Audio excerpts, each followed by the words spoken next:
listening to Cinemajaw, the greatest movies podcast ever, recorded on location from Cinemajaw Studios in Chicago. My name is Matt K, and with me is Rye the Movie Guy, and sitting to my left is KP. Hello. This week on Cinemajaw, Matt, we fly into the eye of the storm as we cover our top 5 favorite storm scenes in movie history. Do you think up your little intros like at night when you're going to bed on the night before we record? I wish I was that prepared. You just come off the cuff with them? Yeah, I thought about that one when we sat down here. I thought, well, say something about the eye of the storm. That's good, Ryan. You're good at that. I'm paying you a compliment. Thank you. Mm-hmm. Thank you. We are doing storm scenes.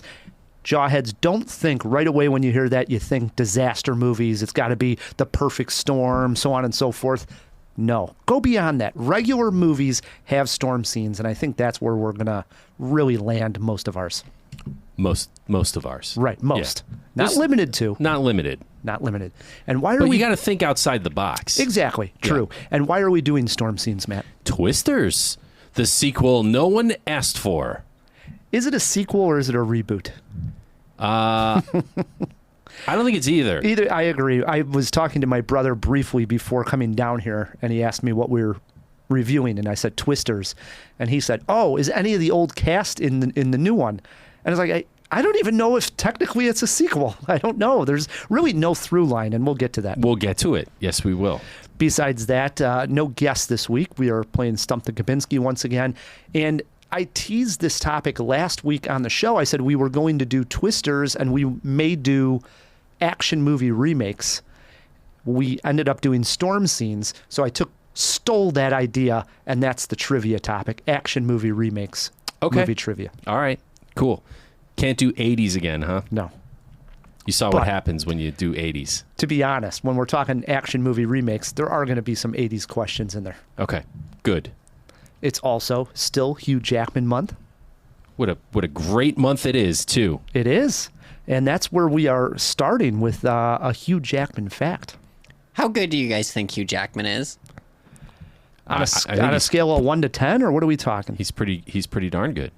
Some would say... I'm the best there is at what I do. What I do best isn't very nice. Oh, Hugh, it's very nice, actually. It's very, very nice, okay? Thank you, Hugh, for interjecting, although this is not your show, so I'm a little frustrated. But he is the best at what he does. So, right, he is Wolverine, which is like his breakout role. He can sing. Right? We see him singing in Greatest Showman and Les Mis. He can dance. And he even did the 81st Academy Awards. He hosted those Oscars way back in 2009, which is notorious for being the year Cinemajaw started. Wow. Yeah. It ties in well. And I wanted to ask you, KP, how old were you in 2009? 2009, I would have been turning 16. 16. So all right. I'm on the road. I took a stab at it, but I was wrong. I read 10 and I was like, close. 16. But I could drive. I was ready to hit the road and drive. I was already starting dumpster fires in Community Park by then. All right, that makes me feel a little better. What a year it was, Ryan. It was. I remember Hugh Jackman doing a pretty decent job at the Oscars. I don't... Head scratcher of a choice. Yes, I don't necessarily like when they go with the actors. They did Anne Hathaway and... what's his name? This probably led to Anne Hathaway. And not Dave Franco, but... the other James. Franco. James Franco, thank you. James Franco, Anne Hathaway, that was a dud. I was on the fence about Hugh Jackman, but I thought he pulled it off and did a pretty good job. But I really like when they go just like a comedian / talk show host. The guys that can, read the crowd, roll with the punches. I think Jimmy Kimmel right now does a pretty damn good job. I like Chris Rock. 3 in a row is enough already. Like, I like Kimmel. I thought he's done great. But, let's have somebody else. He's too safe a choice now. A little bit. You know who I heard that they brought up last Oscars, and he had a good monologue in there, was Mulaney. Refresh John me. Mulaney. John Mulaney. He's a comedian. Hilarious. And he talks like this. He does. Does he? That was good. Yes, he does. Right. I'm going to Google this guy's face. So John Mulaney, if he would do the Oscars, I think that would be risque enough for the Oscars anyways. That would, still a safe choice generally, but a little bit more risque than, say, Jimmy Kimmel. Don't you agree, KP? Absolutely. Oh, this guy. Okay. Yeah, I've seen him before. All right. Yeah, fine. He's a Chicago guy too. He was really got my vote. He was on David Letterman, My Next Guest, that Netflix show that he's doing, and they were over at St. Ignatius here in Chicago and going around town where he sort of got his start. Pretty neat. Wow, you are old. You watch Letterman's My Next Guest? Not all the time, but I did for Mulaney. Okay. Yeah, I can't say that I watch him all the time. Comedians in cars getting coffee? I don't think it's on anymore, but I did way back in the day when it was on Crackle. You remember Crackle? Well, now I do. Yeah, I remember Crackle. So it started on Crackle, and I was like, what is this? Seinfeld's driving around in a car with a bunch of people. I was like, this is pretty interesting. Didn't he do one with Obama? Yeah, he did Obama. He had some great guests on there, to be honest. I mean, some of the early ones I thought were awesome, for sure. Yeah. Then after a while, it just got like, all right, Yeah. two famous people talking over coffee. Even though Howard Stern was on there, and that was another good one, because Stern very seldom does those kinds of shows. So those were pretty funny. All right, maybe I'll go back and watch them, even though I was making fun of you. Yeah. Come on. You always are trying to take a cheap shot at me. Always.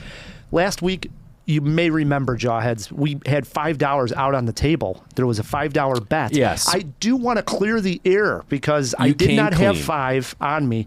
I met Matt the very next day, which was a Friday. He happened to be in my neighborhood over in Wicker Park. Met up with Matt, and I bought you 2 beers. Not just one. Two beers. So we are even on the bet. We're square. That's good. The other news before we get started, Cinemajaw got accepted again to the Toronto International Film Festival. So I will probably be going out there in September and covering the festival again, and we'll have reviews and hot takes for all the Jawheads come fall. Very exciting. That's always good, too. Lots of fun. And we're drinking, so we can have a cheers here. Cheers. Look at this. Wow. Cheers, cheers. We haven't had a beer on Cinemajaw in some time. I agree. Too long. We used to always have beers. It was like part of our equipment. But now? We're older. We're sober. We're more responsible. We are. It's all about the movies, Matt. Hey, speaking of movies, let's talk about movies. How about it?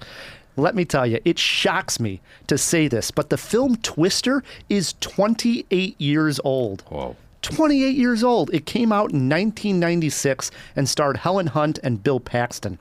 For us old enough to remember the early days of DVDs, this was a staple in many collections. For its time, the special effects were superb, and more importantly, the film was just plain fun. With CGI greatly improved, and with theaters equipped with the likes of Dolby Atmos, Hollywood figured it was time for another tornado flick. Twisters stars Daisy Edgar Jones and Glenn Powell. Powell finds himself in the middle of his own storm on Hollywood lately. He seems to be popping up in everything right now. From Anyone But You to Hitman, you can't miss Glenn Powell. Can these new storm chasers give us the same excitement as the 1996 crew? Matt K and I hit the fields of Oklahoma to find out. The once-in-a-generation tornado outbreak continues across Oklahoma. We've never seen tornadoes like this before, and we need your help. No, I don't chase anymore. Kate, we can save lives. I'll give you 1 week. All right, fellas. We got PhDs from NASA, FEMA, and Kate, she's the smartest person I know. Hey, dudes. This is interesting. Who are they? Twisters opens up with an extremely exciting and terrifying scene. Kate Cooper, played by Daisy Edgar Jones, and her team of storm chasers are attempting to drive into a tornado in hopes to suffocate it from the inside. The Twister ends up being much larger than they expected, and things go horribly wrong. This sets the stage for what we are in store for. I found that opening to be very intense. Now flash forward 5 years later, and Kate gets lured back into storm chasing by her friend Javi, played by Anthony Ramos. Once back chasing tornadoes, they meet up with a YouTuber named Tyler Owens, who's played by Glenn Powell. He has his own team of misfits that record all the events and post it online. Now the question is, can these two groups work together to help save some small towns from devastation? Director Lee Isaac Chung did something very smart here. He made us care about the people involved. Glenn Powell's charisma is off the charts. He is hard not to like. Meanwhile, I thought that Daisy Edgar Jones gives us just enough heart to tie us in emotionally without it ever feeling over sappy. The other stars in the movie that we have not mentioned, the tornadoes. We really do get some thrilling action sequences as the storm chasers attempt to do everything from scan the tornadoes from 3 sides to get in the middle of them to blow off fireworks. Don't ask, but it was fun. The sound design is amazing and one of the more powerful outputs I have ever heard. Twisters is not just a movie you hear, but one that you feel. The roaring bass in our Dolby Atmos theater was shaking my body as giant tornadoes started to form on the big screen.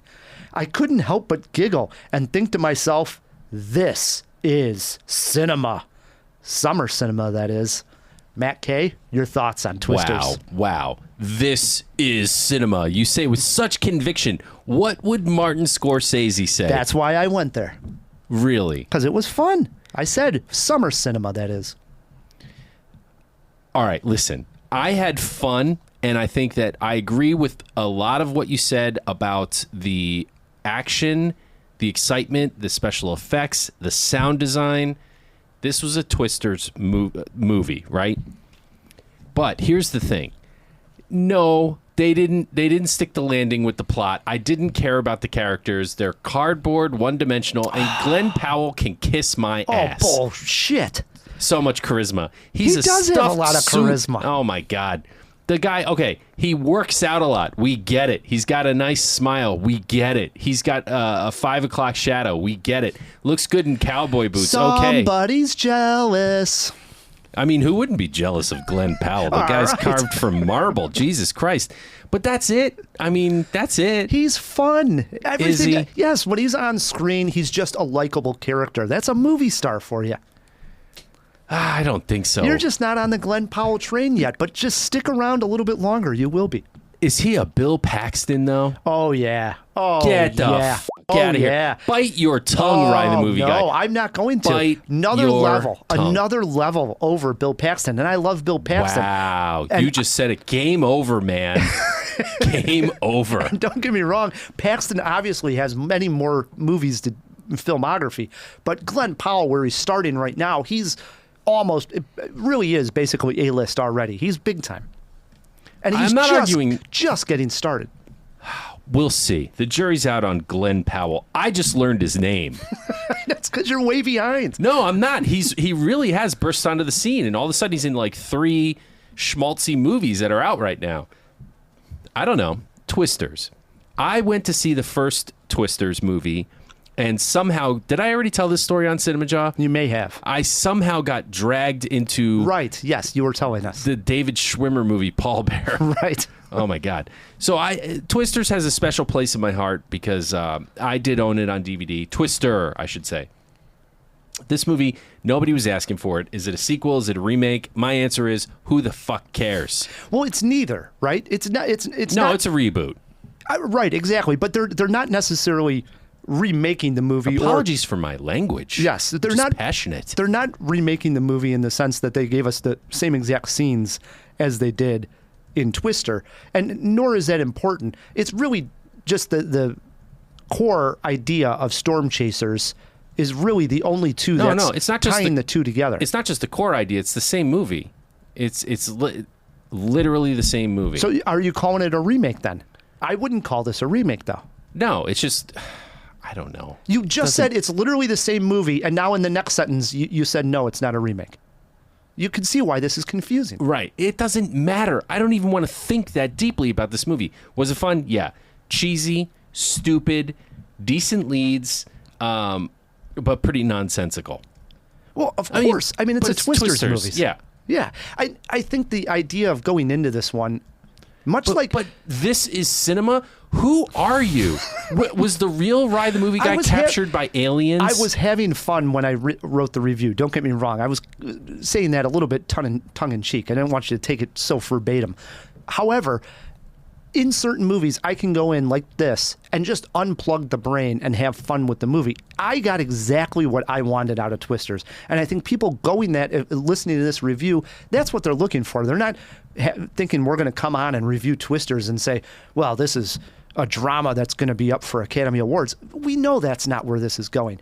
Did it do its job of making a big adventure action flick that should be seen in the theater? For me, 100% yes. It's tough to argue against that. It does, but it's just so dumb. It's not really even all that dumb, I didn't think. It's pretty dumb. But I thought the first Twister was dumb too. But yet it exists on DVD as like the one you pop in to make sure your new DVD player works and your speakers are hooked up right. It's a benchmark.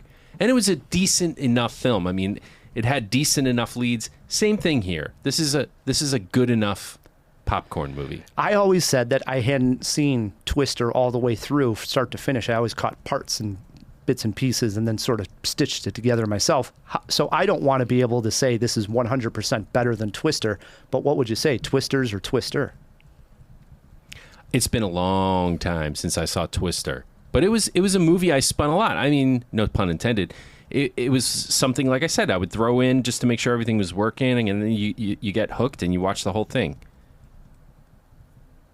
I think the original's probably better. Probably. That's Matt and just being a grump. I know. What happened? I know. It's weird. Have some fun at Twisters. Yeah, it's just like, Jesus Christ, man. They're putting something in the popcorn. So you're probably also not familiar with Daisy Edgar Jones either. She was in Where the Crawdads Sing, which I reviewed here on the Jaw and absolutely loathed. I didn't like it very much at all. And she's been in I did see that. Just a couple of other movies, but she's also like an up-and-coming star. Not quite on the level as Glenn Powell, but I thought they caught two young stars kind of like Helen Hunt, Bill Paxton, where Helen Hunt at the time, I think when she made Twister, was just a star, but not quite what she would be 3 years later, if that makes sense. Is that so? That's how I'm remembering it. Because then she went on to win the Oscar for As Good as It Gets. And she won an Emmy that year for Mad About You. So that was 99 is what I'm saying. So Twister came out in 96. They caught her right before all of that would happen. Okay.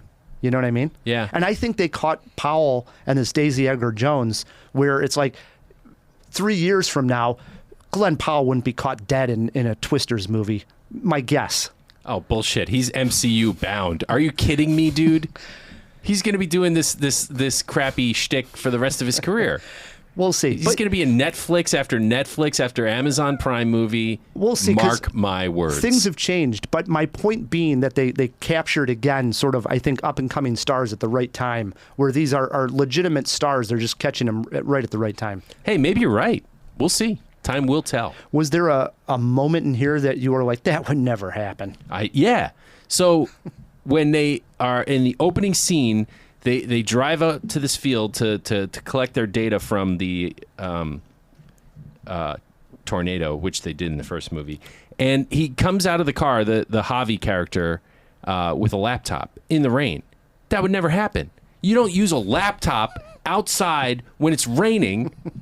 You're a college kid. This is your only laptop. Your whole world is that laptop. True. That would never happen. That would never happen. No, it would never happen. That would never happen. No. I have one. This was a bit more on the practical side, but it did bother me. Inside the truck that Glenn Powell's character drives, it actually has the ability to drill down into the ground so that it doesn't get blown away. And it's a quick switch, and these drill bits come out of the vehicle. Really neat, and I liked it. And it's used a couple of times so that they can get very close to the tornado. However, there's one scene where they're on concrete, and they have to drill down, and it goes right into the concrete. And, I mean, we're talking, it has to be seconds. Anybody who's ever seen a construction crew have to break up concrete Nothing happens quickly. Within literally this drill bit went down into the concrete in a matter of seconds before the tornado came. That would never happen. That would never happen. It would have to be constructed by NASA for it to possibly happen that quick. It would never happen. That would never happen, Ryan. No, it would never happen. All right, I got one more that would never happen. So what's the actress's name? Daisy Edgar Jones. Daisy Edgar Jones is estranged from her mom after the events of the opening scene where some of her friends are perished in this horrible storm.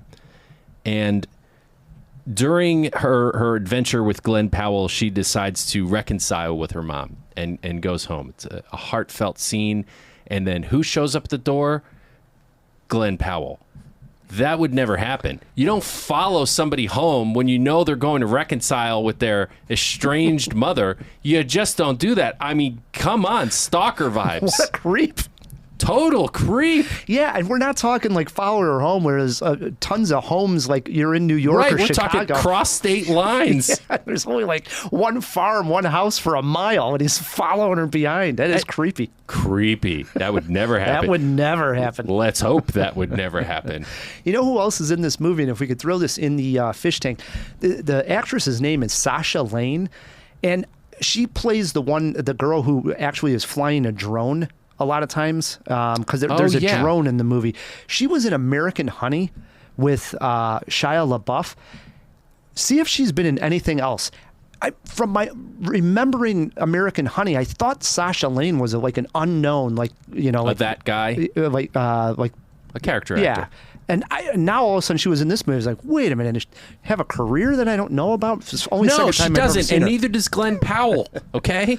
So the drone I wanted to bring up, because that's almost that would never happen. How powerful is this drone to be flying pretty close to a tornado? Yeah. I mean, come on. I mean, it's like a toy drone. And no, it's a serious drone. Oh, whatever. You know what I'm talking about. Even a serious drone getting within 100 yards of a tornado in the wind would not fly the way she was flying that drone. No. There's just no way. That would never happen. That would never happen. Although it might if you have a really nice drone. I don't think so. All right. What else you got here, Ryan? All right. What else can we say about this movie? For a jaw-dropping moment, because there were some big ones. The opening sequence, I can't state enough. And I noticed you actually liked it as well. Because was that, I remember what I was going to say, not to interrupt you, I'm sorry. Was that the girl from Madam Web? Yes. In the opening scene? Well, I don't know if she is. Can we throw that in the fish She's tank? not, no. It's not her? No, it is not. It is not her from Madam Web. The girl it is from- an actress, though. Her name's... It was an actress? You're well, kidding no, me. I There mean- were actresses in this movie? I mean a named actress. But They had names? In a way, this is somewhat of a spoiler. That's why I didn't want to necessarily go Why is there. that a spoiler? Well, She's in the opening sequence. Yeah, okay. Well, because people will be like, oh, she's in this. And then I think you kind of know what's going to happen to her. But she was in Mad Men. She's the daughter in Mad Men. And then she was... Oh, no shit. Throw it in the fish tank. Who it is? And wasn't Love Kieran Lies something, I Bleeding can't think of her name. the girl that plays Jackie in Love Lies Bleeding? Yes, she was also in this as Okay. well. It's a very large cast, actually. Stacked cast. All right, get to your jaw-dropping moment. I Okay. apologize. So two parts that I wanted to highlight. Number one is the opening sequence. Is what I was saying is I knew you were invested in it as well. I could just tell by your body language. The opening scene that's how you kick off a summer blockbuster. I mean, it was terrifying. It was exciting. It was funny. It was kind of funny. But if anything, I was just like, wow, all right, I'm in. As soon as I saw how good the opening scene was, I was like, okay, this is going to be a lot of fun. So it did its job for an opening scene. But my other highlight has to be when they're at the rodeo. Oh, I'm so glad you didn't steal mine. And so they go to a rodeo. Glenn Powell takes Daisy Edgar Jones' character out on a date to the rodeo, which gets the funny line, "This isn't my first rodeo, haha." But while they're there, a storm. You wouldn't believe this. In the movie Twisters, a random storm hits while they're at the rodeo.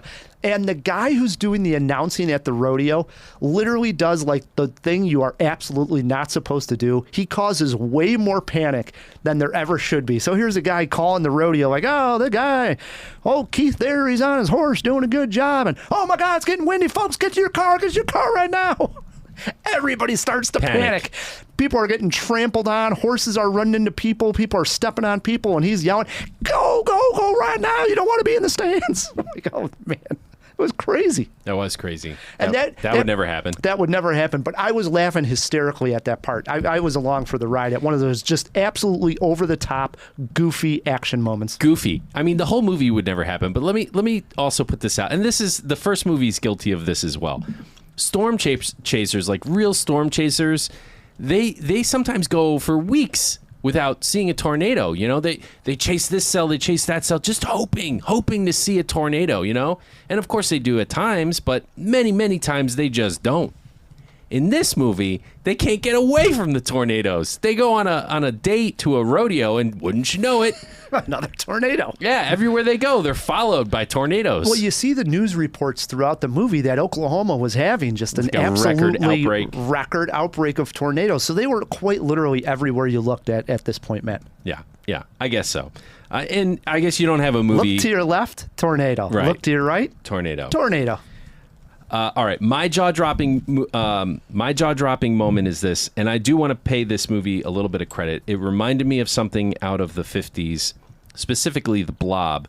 There is a movie theater scene, which I thought was so smart in an otherwise dumb movie, that they set this scene inside of a movie theater because we're in a movie theater, you know? I mean, I think it really kind of pulls you into the movie, because the characters in this town all rush into a theater for lack of any other shelter, and the theater starts to shake and fall apart.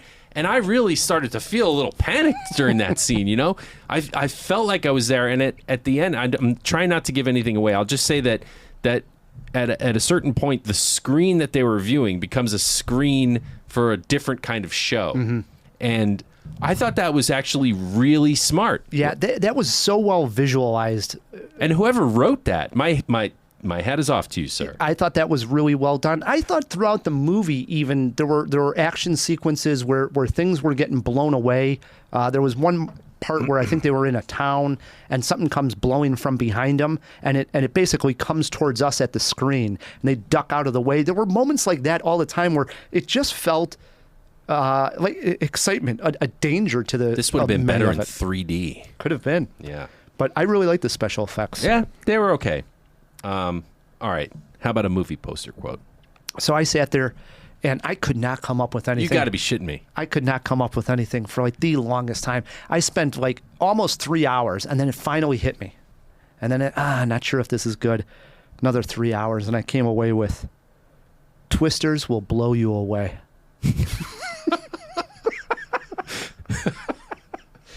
Wow. Are you serious? Is that your quote? Twisters will blow you away. I get it, Ryan. I don't know if you thought I didn't get it. I mean, like, I came up with 100 quotes. I also went with, I love that Matt was buying into my whole shtick there. That was great. I also went with, "Get sucked into the vortex." That is Twisters. Right. You could go on all night. I got "Don't get it twisted, sister. This is the sequel that no one had on their radar." And then how about "Cloudy with a chance of cheese"? Not bad. Yeah. "Cloudy with a chance of Powell." Twisters touching down at a theater near you. You could go on all night, you know? It's good stuff. Yeah, it's easy. Moment of truth here. How many Jaws, Matt? This is not a waste of time. If you go in... Waste of time is a blast. Yeah, just go in, buy some popcorn, and sit down and enjoy. I will give it 2.25 Jaws. You're low on this one. I went a solid 3 Jaws for Twisters. I think you're a little generous. I had fun. You could convince me for 2.5, but I'm not going 3. I went 3. I had a lot of fun with this. The plot is so ridiculous. And I think for a summer blockbuster, people know that they're going to see a tornado movie. It did its job. There's really nothing I can fault it for. You better love Wolverine and Deadpool next week, buddy. Well, we'll see if it has tornadoes in it or not. Yeah, hopefully. 3 Jaws for Rye the Movie Guy, 2.25 for Matt K on Twisters. It is out in the theaters. If you've seen this one, Jawheads, let us know what you think. Shoot us a tweet at Cinemajaw or our email, feedback@cinemajaw.com. And we're back on TikTok. Nice. Yeah, so get out there and TikTok with us. I don't know what that means, but... I don't really know what it means either. Yeah, TikTok us. Yeah. All right, top 5 storm scenes in movies. Do you want to start or should I? Your Honor. Okay. At number 5, I am going with Gene Kelly singing in the rain. It is an absolutely iconic scene. I have seen the whole movie. It's been a number of years, like since I was a child, and it was on like, what was the Turner Classic Network? Sure. And, but I will never forget that scene. And I really have Stanley Kubrick to thank for his movie Clockwork Orange that references that scene during the bit of the ultra violence. Right. And I was like, well, now I got to go back and rewatch the Gene Kelly scene where he's dancing. And I wanted to know how they made the raindrops, because there's a lot of like urban legends around this, that they mixed the water with milk to make the raindrops Be able to see it more on Right. film. pop. Right. No, turns out they didn't. At least according to insiders, they backlit it, and that's how they got the raindrops to pop. But Gene Kelly was all kinds of sick, and he had a big fever, still did the scene, sang, danced in the rain. What a trooper. Really is. I mean, it's funny. On my number 1, I have one of my, and we'll get there, one of my favorite scenes in movie history. But I have watched just that scene of Gene Kelly dancing. Could be a number 1. It really could be. I have literally watched that scene 30, 40 times in my life. Like I've for only sure. seen the movie, I think, twice, but I've watched that scene so many times. Whenever I'm like, classic Hollywood to me is watching Singing in the Rain. That scene is just like, here it comes. This is It's a as good as trope. it gets. Yeah. Yeah, it's about like just smiling in the face of adversity. Yeah, great scene. Gets us started off strong. I wanted to say I tried to pick a different storm for all 5 of my picks. You mean So- a different sort of precipitation? Yes, some type of different storm. So Okay. at number 5 is my dust storm. And I was trying to think of like a sandstorm. Oh wow, good idea. Now I could think of so many. So I was trying to think of something that was thrilling in those regards. And I ended up landing on The Martian, which Good one. opens up. Obviously, we're talking about a sandstorm on Mars, and it is the beginning of The Martian, where the crew is still on Mars at this point. It's daytime. They're outside exploring when the sandstorm hits, and it basically turns the Mars day into night because it's just so thick that it basically turns everything black and they can't see. And of course, the whole crew at this point decides to abort Mars because at this point it looks like it's actually going to blow over their rocket ship to get off the planet. And on their way to the escape, a piece of debris knocks out Mark Watley, who is Matt Damon, and they assume that he is dead at this point, and they cannot see. He's not answering his call comm. Of course, he ends up living, and this crew ends up abandoning him on Mars. And that's obviously the whole movie. This is just the beginning of the film. But that sandstorm, man, terrifying. Yeah, it is. Good pick. I didn't do sandstorms, but like a lot of movies spring to mind, like Mission Impossible. Mission Impossible has a good one. The Mummy. The Mummy has a good where the one. face comes out. Great one. Yeah. Yeah. There's some good sandstorms for sure. There are. All right. At number 4, I go with a thunderstorm, a good old classic thunderstorm, the kind you might have been afraid of when you were a little kid. And there was a little kid in this scene who was very afraid of thunderstorms in Poltergeist. And he's counting that 1,000, 1,000 to see how far away the storm is. And the tree outside his window, the ominous, menacing tree with its arm-like branches. And wouldn't you know it, it breaks through the window and grabs him. And then it drags him outside just as his parents come in. And it almost looks like it has hands, and it stuffs him into like a mouth-like orifice, and he's being eaten by this tree. You see a black tornado sweeping through the neighborhood in the background, and Carol Ann is getting sucked into her closet at the same time. Great scene in a great movie. It really is. Yeah. That movie is still, we were talking about it before we hit record, still holds up. It's awesome. It is. I watched that maybe 2 years ago. I was traveling with my brother, and we caught it. You know, you're in a hotel, end of the night. It was actually right up by the Wisconsin Dells. We're on our way to Minnesota, and we stopped middle of Minnesota, and Wisconsin, sorry. And we were like, throw the TV on. We had some beers in the hotel room, and Poltergeist is on. We watched it more or less with like almost the volume down, where we're just BSing, but constantly like, oh, I love this part. You know, one of those moments. Yeah, One of those are fun flips. movies They that are you've seen so many times. You could just enjoy it with the sound off. It's so good. I love that. My number 4 pick, also a thunderstorm, but this is, I think, the scariest scenario that you can be at, and that's at sea when you get caught by a big storm out on the ocean. And there have been tons that you can pick, and I got a slew of honorable mentions because I think it's very effective to me. I'm like, oh my God, I would hate it. Even when I go on cruises, I always think to myself, if there was a thunderstorm while I was on a cruise, I mean, I'd probably just scare myself to death, one of those, or just drink a lot. So I don't know what the hell's going on. Yeah, you'd puke from seasickness. So there's a lot to pick from. Where I ended up landing is The Life of Pi. Yeah. And in this scene, his family is making their way to Canada. They have owned a zoo, and they have all these zoo animals on the boat with them. And it get caught in the terrible storm on the ocean. So Pi goes up on the top deck and sees the storm. And I mean, it terrifies me to see the boat going up and down the waves, the thunder roaring, the lightning sort of lightening up. And that's when you can see how scary everything really is. And of course, the ship falters and goes under. And it is absolutely terrifying. He gets thrown into a lifeboat. But before that, he is underwater when he sees the entire ship sinking and the animals under the water. Oh, my God. Talk about scary. Yeah. And eventually he does get on the lifeboat and obviously survives, and then the story goes on to tell. But man, let me tell you, that's a scary storm to be in. My mom's trying to convince me to read that book for like years. I need to just sit down and read it. Have you read the book? I have not. Yeah. I mean, I hear the book is amazing. Obviously, they made a movie. Great pick. Yeah. Ang Lee won an Oscar, his second Oscar for Life of Pi. Yeah. To this day, I think Life of Pi is one of the most visually pleasing movies. Oh, it's gorgeous. Yeah. And that's hard to do with like a CG animal that's like more than 80% of the film. Still stunning to me. I mean, if I watched that movie and somebody was to walk into a room and for me to say, like, that tiger is not real, it's hard to imagine that tiger is not real. Right. Even movies it's that lifelike. Even movies that came out like this year, like Planet of the Apes, doesn't look as real. Or recent movies like The Jungle Book, or what was they redid The Lion King. Mm-hmm. Doesn't look real. Those movies, that one looks real. Yeah, absolutely stunning. And came out in 3D at the time. One of the better 3D movies as well, for those who saw it in 3D. Awesome. Life of Pi. Can't recommend it enough. All right. This is a bit of a cheat. I hope you'll forgive me for this one. I was going to talk about The Shining here, but I feel like we've talked about The Shining enough. So I'm going to sub in 13 Lives. The storm scene is really the whole movie.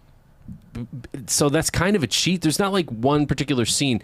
It's Vigo and oh man, who's Colin Farrell. Colin Farrell, and they're just hoping for a break in this rain because the water is slowly rising in this cave where this soccer team is trapped with their coach, and it's just a bunch of little kids in this cave that are going to drown or run out of air. The situation is dire down there, and it is man versus nature. We see the water seeping in. We see the water rising in the cave. It's harrowing, and it was a true life story. I also recommend the documentary. Was that Ron Howard? The documentary was... No, he directed the narrative Ron film. Howard directed the narrative. The documentary was done by our buddy that was on the show. Yeah, Jimmy Chin. Right, he did the documentary. Who was on Cinemajaw once. He sure was. And you loved the audio quality on that interview. No, that one's actually semi-decent from what I remember. It's the Bing Lu that I hated the audio quality. Yeah. But throw it in the fish tank. What episode was Jimmy Chin on? We'll throw that out there. Well, he's Probably also directed Free Solo. He's an Oscar winner, yeah. Absolutely. That was an awesome. So you can't go wrong with the narrative film or the documentary. That's my number 4 pick. What do you got, Ryan? Actually, that was my 3. I was going to say, because my number 3 is also a film in which the storm is going throughout and they have to be indoors because of it. And I wanted to pick a blizzard. So I landed on a movie that had a great blizzard scene and why they had to go inside, and the rest of the narrative takes off from there. And I landed on 2015's Quentin Tarantino directed The Hateful Eight. Yeah. Love the opening of this movie with Kurt Russell taking Jennifer Jason Leigh, who's going to Red Rocks to hang her, and they pick up Sam Jackson on the way, and this blizzard is just, I mean, it's deadly out there. You can't see. They're in this little wagon, and eventually they got to stop at Minnie's haberdashery, and that's where the rest of the film would then go and take place. But that whole idea of like traveling out in the plains and then getting caught by a massive blizzard and snowstorm, it reminded me of this story that my dad told me when I was younger, and I was just always fascinated by this. We were driving out in like the plains area, and it was like winter, and I was like, God, look at all that snow. And he's like, oh, you have no idea when it's really bad snowstorms and they got to go out there for whatever reason, they actually tie a rope to themselves so that they could get back to the house. And I was like, oh, what are you talking about? And he's like, no, there were reports of sometimes people go out to do something and it's so bad weather that when they get turned around, they can't actually find their house and they end up freezing to death maybe 50 yards away from their house. And I remember thinking like, that was just fascinating to me as a kid. You think people really did that? I don't know. Maybe my dad was making that up, but it blew my mind. And this movie reminds me of that, where it's just like, it's absolutely terrible. You can't see. It's snowing like all hell. It's like, just get in anywhere away from the snow and let's stay warm until the storm blows over, you know? You got Walter Goggins in there as well. Yes, Walter Goggins is in there. I've rewatched it recently. It's not my favorite Tarantino, but no, I mean... It's nobody's favorite Tarantino. No, but it is still a very fun and well-written movie with great performances, especially by Jennifer Jason Leigh, and it's got a lot of good ones in there. Let me just. I got to rewatch it. I've only seen it the one time. You should rewatch it. I Wait should. till winter though. That's okay. That's what I did, and I enjoyed it. It was like on a snow day. It was like a Saturday where it was snowing here in Chicago, and I threw on the Hateful Eight, and I was like, "This is pretty cool." All right, maybe next time I go skiing. Let's take a break right there, and picture Matt Perfect. skiing. I can ski. I doubt you can. Like the wind. We'll take a break. When we come back, we'll reveal our top 2 picks for favorite storm scenes, plus play some trivia. We'll be right back on Cinemajaw. Let's all go to the lobby. Hey, Jawheads. At the top of the show, we mentioned that Hugh Jackman is a multi-talented guy, singer, dancer, host. So why not throw in a clip of him doing just that? Here is a little snippet of him singing at the 81st Annual Academy Awards with Anne Hathaway. Because, that's just the way I roll. Because I stayed up all night in my garage. I put together my own tribute to this year's films. Because in Hollywood, you don't need money. You can build a dream out of nothing. Just a humble slumdog sitting in the chair of a millionaire. What will I be holding in the end? What's my final answer? Is it written there? Do I really care? I'm only here so I can phone a friend. Hi, Sir Jessica. And if I thought that I could find equivalents, hi, Kate, I would swim a sea of human excrement. And I begin my story with this sentiment. This slumdog millionaire just needs some milk. I'm talking about M-I-L-N-A-K. I'm talking about milk. I'm saying it's all right to be gay. I'm Harvey Milk. I'm recruiting all the people across the USA. I'm talking about Harvey on the griddle, milk in the middle. Give me just a little, give me just a little. Ladies and gentlemen, your Craigslist dancers. Hope you enjoyed that. If you want to watch the rest of that, I'm going to embed it in the show notes for your convenience. Enjoy. Sparkling drinks, dandy, dandy, dandy, dandy. And we are back on Cinemajaw. Before we get to our top 2 picks and play some trivia, we threw a few items into the fish tank. Let's open up that fish tank. Wait a moment! It's fish! Isn't it? DC! Wake up! No, Pat, it's a giant glass bowl. Hey, get some fish folk. Who's coming with me besides Flipper? Here. It's a Sicilian message. That means little Brasi sleeps with the fishes. You're gonna need a bigger boat. Thank you so much. It is wonderful to be out this week. I gotta say, I think you guys did this on purpose. You broke it up so I couldn't interject. You know how sometimes when we have top fives and there's glaring omissions, I'll come in and be like, and where the hell was this movie? Where the hell was this movie? You guys broke it up, so... We still could have those movies. What I know, that you two know, that the Jawheads don't, is that I do know you don't have these movies. You can see our lists. I have access to your super secret notes, boys. But that's okay. My time will come. Because I gotta say, Jawheads, I'm right there with you, except the worst part is I know that they're not here and I'm still pissed. So we had 3 questions in here. What else other than American Honey was Sasha Lane from Twisters in? A lot. Oh, she has been, A lot. American Honey was her debut, so at the time when that came out, you were probably like, okay, well, this is like, well, Shia LaBeouf is never working again, so why would I expect anything to go? Also, Shia LaBeouf is surprisingly prolific. However, after that, she played Jane Fonda in The Miseducation of Cameron Post. She was in the David Harbour Hellboy reboot. Interesting. Yes.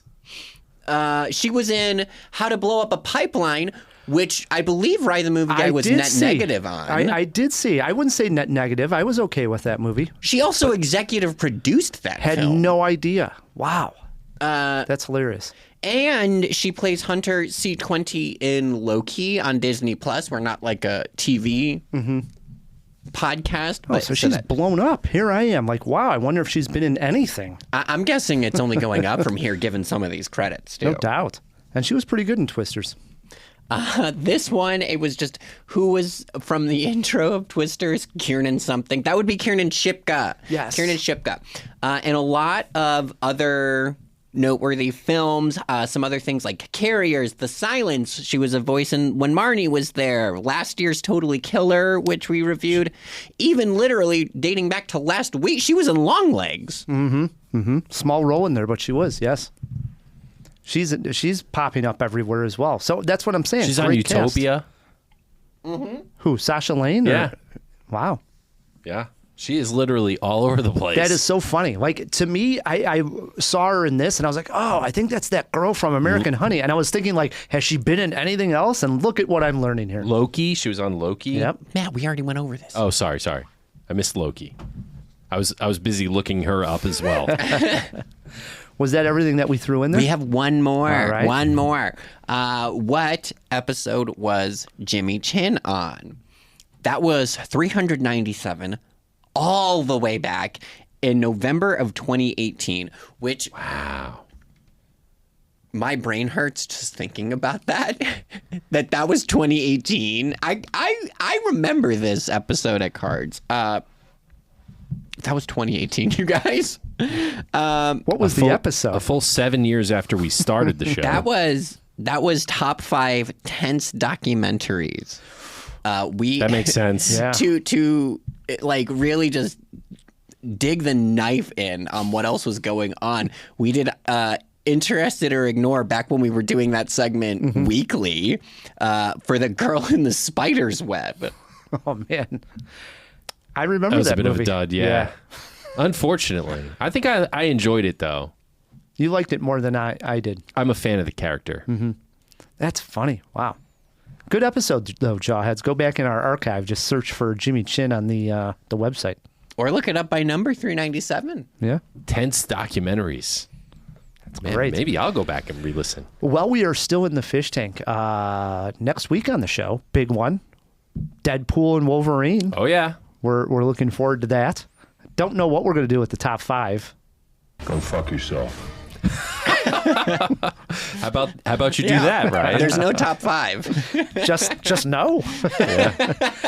But we know what our review is going to be. Is going to be Deadpool and Wolverine. Also, we're recording this. We had just got word that Bob Newhart passed away. I know. Total shame. I mean, 94, great life, gave us so much comedy, entertainment. He was a genius in so many ways. He will be missed. Yes, he was definitely a big name in the household growing up. My parents loved the Newhart Show. And as far as movies go, especially the younger Jawheads, they're only going to know him from one role, and that's Elf. Yeah. I was just looking at his credits. He had a cameo in Horrible Bosses. He appears in very few movies. He was more of a television star. Legally Blonde 2, he also had a role in. But I mean, what people would most know him for as far as movies go is Papa Elf in Elf. But he was so much more than that outside of film. Big television star. Loved Bob Newhart. A legend. Yes. Rest in peace, Bob. Yeah. Sad. Yes. Like I was telling you when we heard the news, for like the last 5 years, every time I saw him trending online, I was like, oh, we lost Bob Newhart. And then it would just be like, happy birthday, Bob. And I'd be like, oh, he's still with us. So it was like we knew it was coming at some point. Yeah. 94 is a ripe old age, but it is nonetheless sad. It is. Yeah. Our thoughts are going out to him. Yep. All right. That is everything in the fish tank. Jump back in there, KP. Will do. Matt, we left off on our number twos. Our number twos. Our favorite storm scenes in movies. Toyed with not putting this film on the list, crime though it may have been, but I went ahead and did it because even though we talk about this movie a lot in a lot of different ways, I don't think we've ever come at it from this particular angle. At number 2, I have The Shawshank Redemption. One of the best movies ever made, one of my favorite movies of all time, has never really wavered from the top 5, nor do I think it ever will. The scene at the end of the movie, the escape scene, Andy Dufresne breaks out of Shawshank prison with a rock, bashing in a pipe. He has to wait for the thunderclaps to mask the sound of him bashing this pipe. Finally, he breaks through. He crawls through a river of shit to come out clean on the other side. And how does he get clean? In the rain. We were mentioning, I don't know if we were recording about rebirth and stuff. We were, right? Mm-hmm. No, we weren't. Yeah, that was before. Anyway, this is that scene where he's literally reborn a free man, and he lets the rain sort of wash the filth of Shawshank and his sins away. And it's an absolutely iconic scene. Like, if you think of movies, you think about Tim Robbins with his arms out, shirtless, looking up at the sky as the rain just sort of pelts him. And what a great moment in cinema history. Had to be mentioned. Had to be. Nice pick. I figured it would be on your list. Definitely iconic moment. I think all the Jawheads just can see that in their mind. 100%. Yeah. When you think Shawshank, you think of that scene of him throwing his arms up with the lightning going, and it's just wonderful. It is wonderful. It's movie magic. My number 2 is also a rainstorm, but it's a different type of rain. It comes from Paul Thomas Anderson, one of my favorite directors. 1999, his second feature film was Magnolia. And I remember seeing this in the theater, and it's a 3-hour movie. It's got a wonderful performance by Tom Cruise in there. Great cast. Also Philip Seymour Hoffman, among others, John C. Reilly. And at the end of the movie, all these different storylines are going on. And at the end of the film, holy shit, it starts raining frogs. I mean, it just downpours. Frogs just start falling from the sky. They're nailing cars. They're in pools. People are running to get inside. It's causing car accidents. And I remember at the time being just absolutely baffled by what the hell's going on. I mean, it's almost never that I've seen a scene in which it just starts raining frogs. And since then, everybody gets their take, and this comes back to what KP was talking about before we hit record about rainstorms being this overall cleanse and rebirth. And I looked it up online again yesterday, went down that rabbit hole a little bit more, thinking about this scene. And I thought, well, I don't want to spend a ton of time on it, but I wanted to sum it up very quickly. So I ended up grabbing this from Screen Rant, who wrote, "The frog shower can be interpreted as a symbolic cleansing, a disruptive yet transformative event that forces the characters to confront their pasts, reconcile with their demons, and embrace the possibility of redemption." Yeah. And in a movie such as Magnolia, which is dealing with regret and looking back at the past and trying to deal with those demons that all of these characters are dealing with, it makes the most sense to have this kind of moment. And in there, people have looked into it more about this little kid talking about being a prophet. There's mentions of I think it's 318 or the numbers come up, which is a particular palm in the It's a Bible verse. Yeah, Bible verse. Scripture, Ryan. Right. So there's things that you can read even more into Magnolia. I know you're if secular, you want to. but geez, man, come on. But I'll just say, for my money, when we're talking storm scenes, when it's raining frogs, you gotta mention it on Cinemajaw. Yeah. I'm also secular, for the record. And Austin 316 says, I just kicked your ass. Just whooped your ass. Anyway, have you ever seen anything like that in real life? No. I mean, has it ever rained frogs? Do we know this? No, I mean, listen, I've never seen it, and I don't know if it's real, but like, that's not something that Paul Thomas Anderson made up out of whole cloth. Right. Like, there are like legends of that happening. Some people say it's like tornadoes suck frogs up from the ocean or ponds, or I guess there's no frogs in the ocean, but ponds and deposits. Who the hell knows? But yeah, apparently this happens. Very interesting. It is interesting. I remember going back to watching this. Obviously, I was extremely young, not like a cinephile by any means. And I watched Magnolia. I was like, what the hell is this? It's raining frogs. I didn't know what to make of it. And now since then, I've watched it a few times, dug a little bit deeper, and it's like, it's an interesting take for just a wonderful movie. To end it this way was a bold choice. Very bold, very interesting. You know what? There's almost nothing like a frog rainstorm, Ryan. There's almost nothing like a frog rainstorm. But there is something kind of like a frog rainstorm. It's a Sharknado. That's not your number one. That's my number one. What could possibly top Shawshank Redemption? Well, if you're talking storms specifically, there is only one thing that belongs at the top of this list: a Sharknado. I've never seen one of the Sharknado movies. Well, do yourself a favor. Actually, they're really funny. They're really funny. Like, if you enjoyed Twister, it's like Twister, but with sharks. In fact, that's exactly what it's like. It's like Twister, but with sharks. Imagine, if you will, a tornado, only instead of just a tornado, there's sharks flying around. There's sharks, and they'll fly through your window, and they'll eat you. They'll bite you. There's a scene where a man with a chainsaw, and he's been wielding this chainsaw for some time in the movie, is swallowed whole by a shark. But chainsaws his way out of the shark. It's great. It's just it's a really great B movie, stupid, amazing. It spawned a bunch of sequels. I can't speak to those, but it's a Shark Week staple. Go see Sharknado. It is Ian Ziering. He was the main star in there. Yeah. And who's the washed up actress who's like Tara Reid? Tara Reid, yeah, from American Pie. Probably her best work. Have you ever seen that in real life, Matt? Sharknado? Legend goes that tornadoes suck up the sharks and they spin them around. Legend has it, man. I haven't seen it myself, but So that's I think heard of. That's where the whole thing comes from, because the frog thing supposedly really happened. So it's like it's plausible that the shark thing could happen. You never know when the Sharknado's going to hit.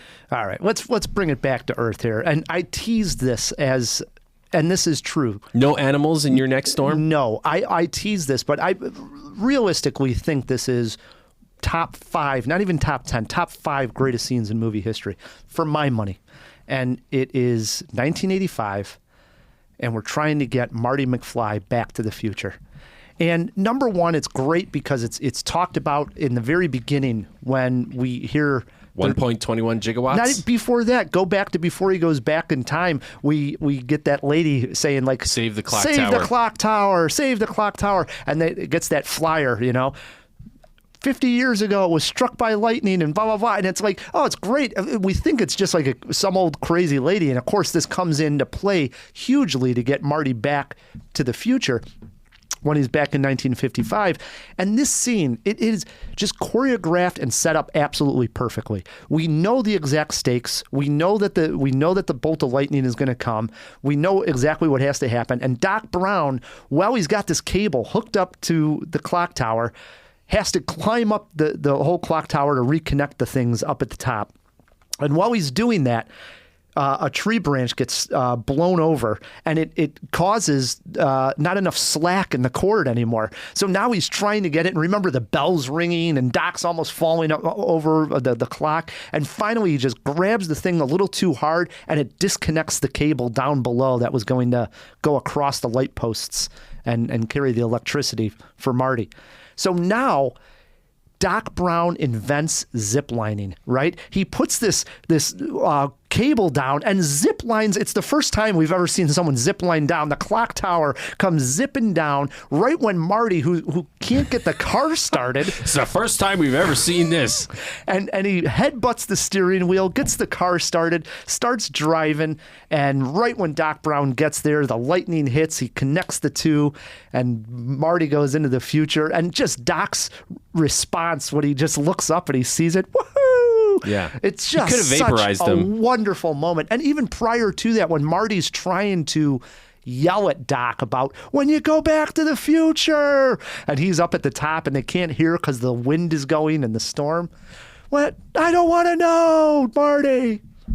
Great movie. It is so good. Back to the Future, just absolute classic. That is my number one. 1.21 gigawatts. Better than Sharknado? Yes. Yeah, it is, actually. Honorable mentions. I got a few here. Yeah, me too. Earlier this year, I reviewed Challengers, the Zendaya tennis movie, and it has an incredible windstorm in the movie, which is just over-the-top wind like you've never seen, and plays a big moment in the movie. Loved it. You also have Adrift. This was another sea movie that stars Shailene Woodley, which I thought was going to be a throwaway movie, but man, it's got a great storm scene with her and her husband, or might be boyfriend at the time, out on a boat. Speaking of boats, a man-made storm in The Truman Show. Yeah, God, good. do I love this scene. Good call. Ending of Truman, he's trying to get out of the actual bubble that he's in, and Ed Harris, who plays basically God, is just firing the storm so that Truman can't get out. That entire scene of him, his will just to get to the end, and then that ship finally just hits the wall. Or how about when the rain is just on him and wherever he walks, it follows him? Awesome. Forrest Gump, Lieutenant Dan, when he's like, yeah. "Is that all you got?" and he's yelling, and then eventually he made peace, Lieutenant Dan, and he jumps into the ocean. But that scene is incredible. More Tom Hanks. That guy can't get away from a bad storm. He's flying in the FedEx plane in Castaway when they run into that absolutely terrible storm, and it is terrifying. If you've ever been on an airplane and you've went through a storm, holy crap, that scares the hell out of you. And that is one of the most terrifying crash scenes ever put on film, still to this day. Just awful. And of course, the big daddy of them all, I would be remiss, but we talk about this movie here and there, and it's an absolute classic. 1939, The Wizard of Oz. We get a tornado. We get this absolutely great scene of Dorothy, the Wicked Witch, the old lady on the bicycle in the sky. Still freaks me out to this day. When I see it, I'm like, my God, that's still creepy. Old lady. She was probably like 30. When I know. Doc Brown, I meant to say this, looking it up, Doc Brown was 46 years old when he made Back to the Future. He looked like an old man. All right. Mine are going to pale in comparison, but I'll throw in Cloudy with a Chance of Meatballs. And you know what? Listen, we said no disaster movies, but the Day After Tomorrow should be mentioned. 100%. Yeah, it's a big one. Yeah, that's what I got. KP, what did we miss? I'm glad. So Wizard of Oz was on there. That was like the first storm in Technicolor. Great. Frankenstein is not on either of your lists, and that is like it birthed live. Yeah, it did. Yeah. That's a good one. It's iconic. That's a good call. It's iconic. That's a good call. You could even go Young Frankenstein if you wanted to. No. If you wanted to. Young Frankenstein, you fool. Well, the movie is called Young Frankenstein. Is it, though? It is. Jawheads, if we missed your favorite storm scene in movies and you have Twitter pulled up, shoot us a tweet or our email, feedback@cinemajaw.com. You can also get to us via TikTok, Instagram, or Facebook. We're on all the socials, Cinemajaw. Hit us up. You could leave us YouTube comments. Yes, even YouTube. Yeah. So. We're going to get a P.O. box. Send us some snail mail. We should. Has that guy called back and left us any voicemails since He has not, but I'm sure he'll probably do that. I think we haven't Mark, been get on it. We haven't been metrically wrong in a long enough time. I mean, maybe a big storm is going to ruin his paint job, and he's going to have to paint his house again.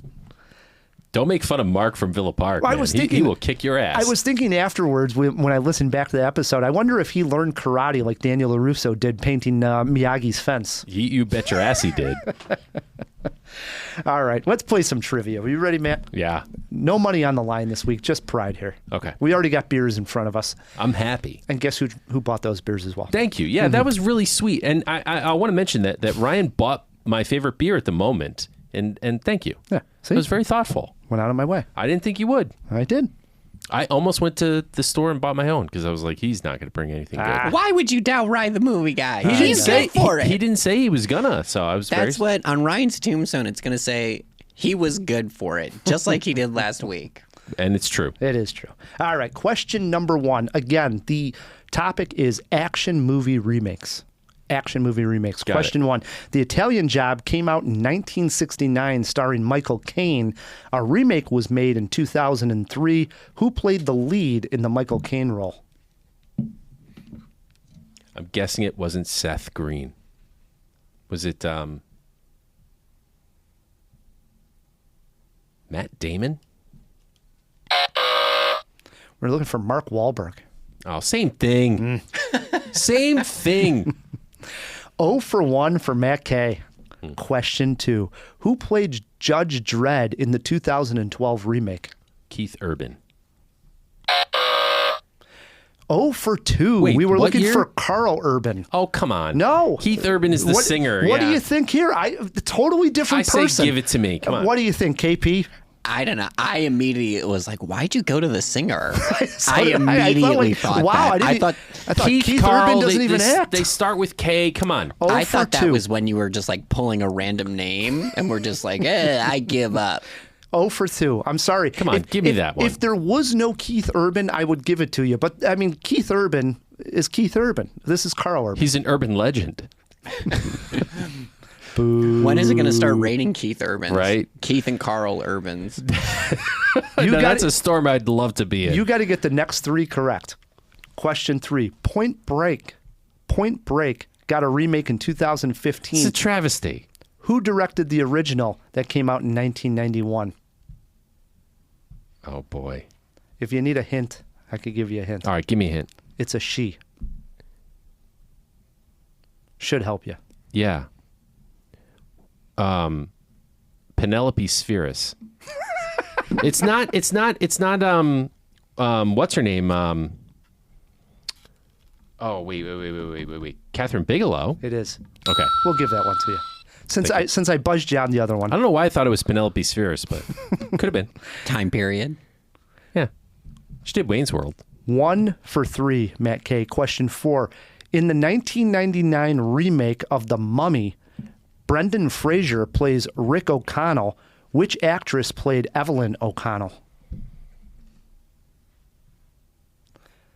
It was Brendan Fraser and who? They were related? I don't remember who played Evelyn. She was very pretty.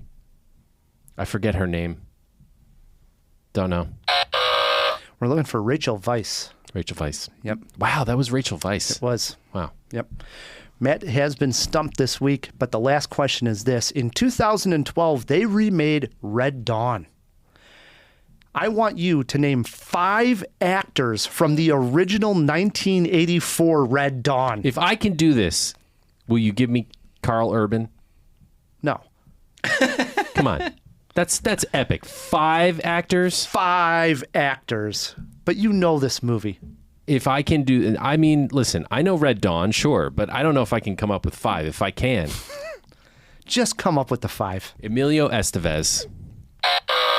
We are done here. Really? No, he's not in Red Dawn. You're kidding His me. brother's in it. Oh, okay. Charlie Sheen. Yes. Patrick Swayze. Yes. Jennifer Grey. Yes. Wolverines. He was my favorite. Is it? Remember when he dies? The helicopter comes by. He just pulls up his mask and he says, "Wolverines!" Yeah, is that C. Thomas Howell? Yeah, it's C. Thomas Howell. He gets blown away. Great scene. Dude, I just need one more. Yes. And there's 2 people that I have listed here out of those 2. It's not. Are any more of the Brat Pack in the movie? Well, not necessarily Brat Pack, but there is another famous actress in the movie that you probably know. It's not Ali Sheedy's not It's anymore. not Ali Sheedy. No. She's not necessarily Brat Pack, but she was of the era. Yeah, of the era. Dude, all right. I feel like I could maybe come up with another one of the guys, although I hit the heavy ones. Yeah, you got all the guys other than their dad. I don't know if you remember who their dad was played by. Not off the top. No. So then it comes down to this girl. It was probably Harry Dean Stanton as the dad. Yeah, that's Harry Dean Stanton. I win. I am not stumped because I knew it was Carl Urban. Come on. Was Harry, you didn't know it was Harry Dean? I No, did not but know myself. He was in all the movies back then. So it was funny. It was like I was like, oh, that was his. I was like, oh, it makes sense. Harry Dean Stanton was in this. A dad in the early '80s. Get Harry Dean Stanton. That's hilarious. The other actress in it is Leah Thompson. Leah Thompson, yes. Leah Thompson's in this arguably as well. Brat Pack. Right, that's what I said. She's not 100%. She's like what they would call Brat Pack adjacent. I think she was interviewed in the movie Bratz. I don't think she was. Maybe she was, but I don't think so. I'm pretty sure she was. But anyways, the question is, was she Brat Pack? I would say Brat Pack adjacent. Well, best. it's an arguable term, but Right. I would put her in the Brat Pack. Doesn't matter. I am not stumped this week. No, Matt is stumped. No, but be well generous. done. All I'm going to say is well done on the 5. That was That's well impressive. played. That was good stuff. I mean, I came up with C. Thomas Howell. Come on. know. C. And Thomas Howell. And Harry Great. Dean Stanton. Well done. Thank you. Brings us to the end of a great job. First and foremost, we want to thank our producer, our editor, KP. Of course, I would not want to be anywhere else. Happy to be here. Also want to thank the Patreons, Matt. Thank you, Patreons. If you want to join us, go to patreon.com/Cinemajaw. We're always dropping bonus content, stuff like that, and it's a lot of fun. It is, and it means the world to us to support the show as we are independently run here, Matt K. Yeah, gotta keep the lights on. Absolutely. Also, a way to support the show is by leaving us a review, a star rating, all that good stuff on any of the podcast apps you're currently listening to Cinemajaw on. That helps. Until next week, I'm Ryan the Movie Guy. I'm Matt K. And keep on jawing about the movies.